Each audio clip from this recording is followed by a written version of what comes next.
yang paling comel, yang paling terstylo sekali dengan sabun Romanes depan kamera dekat dalam Smart Shop, kita akan bagi RM100.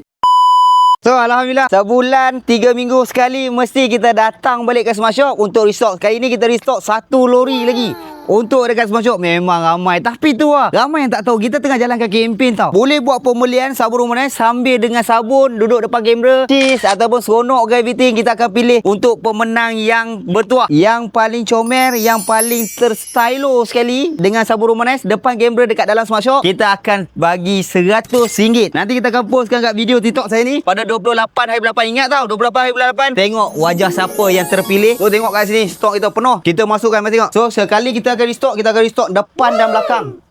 Kita akan penuhkan.